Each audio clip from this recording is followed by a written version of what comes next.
নিশ্চিত করে নাই। আমরা চাই প্রত্যেকটি পদে পদে এই ফ্যাসিবাদের তুষারদের বিচার নিশ্চিত হোক। আমরা আজকে শহীদ মিনার থেকে ঘোষণা দিতে চাই, যতদিন তাদেরকে বিচারক আনা না হবে ততদিন ছাত্র জনতা রাজপথে লড়াই চালিয়ে যাবে। প্রিয় সহযোদ্ধারা, আপনারা আরেকটি বিষয় মনে রাখবেন, আপনারা দেখেছেন এই বৈষম্য বিরোধী ছাত্র আন্দোলনে আমাদেরকে ফ্যাসিবাদের দোষররা কিভাবে গুলি করেছে, আওয়ামী লীগ, ছাত্রলীগ, যুবলীগ আমাদের উপর কিভাবে অত্যাচার করেছে। আপনারা সারা দেশে তাদেরকে চিহ্নিত করে আজকে থেকে মামলা দেওয়া শুরু করুন। আগামীকাল সারাদিন খুনি সন্ত্রাসীদেরকে মামলা দিন। আগামীকাল সারাদিন সন্ত্রাসীদের মামলা দিন।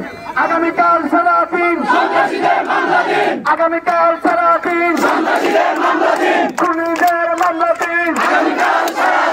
আগামীকাল সারাদিন খুনিদের মামলা দিন। দেশবাসী মামলা দিন। খুনিদের মামলা দিন। দেশবাসী মামলা দিন। খুনিদের মামলা দিন। সন্ত্রাসীদের মামলা দিন। প্রিয় সহযোগীরা, আমরা শুধু মামলা দিয়ে ক্ষান্ত থাকবো না, আমাদের মামলার সুষ্ঠু তদন্ত নিশ্চিত করতেই হবে। সুষ্ঠু তদন্ত সাপেক্ষে বিচার বিভাগকে আহ্বান জানাবো, সুষ্ঠু বিচার যাতে জনতা পায়।